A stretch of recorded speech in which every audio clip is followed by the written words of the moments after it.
Spokane Police are investigating another car-jumping crash that sent a teenager to the hospital with a fence post lodged in her back. It happened on the infamous Freya Hill at 17th Avenue, and the speeds involved may have kept that Subaru airborne for almost an entire block. KXLY4 Jeff Humphrey working for you now with eyewitness accounts of this terrible collision. Jeff?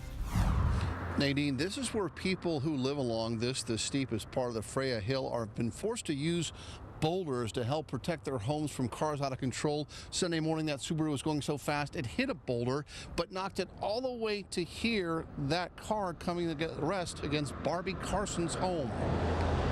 Witnesses who live along Freya said they knew a car was about to crash even before it happened. I heard the whine of the engine come down the hill and a large scrape and then an airborne car. Neighbors raced to the rolled Subaru in the hopes of helping a teenager who was still trapped inside.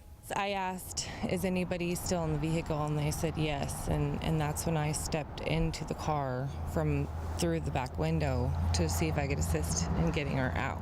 Unfortunately, in the process of tumbling down the hill after the Subaru landed, it rolled over a chain link fence, and that's when a pole pierced a passenger's upper torso.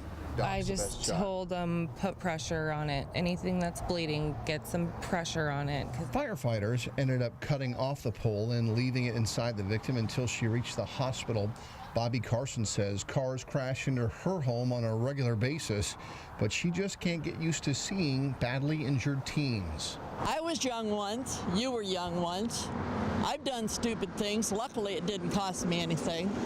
But she could have died. If it had been on the other side, it had taken out her heart. That's when you start thinking about what fun it is to jump 17th.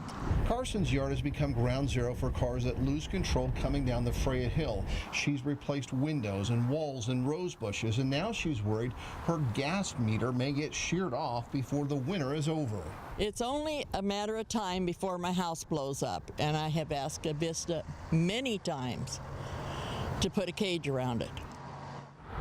And today we talked with the folks, Nadine, at Avista, and they say that is exactly what they plan to do, to put a cage around this gas meter before the end of the year.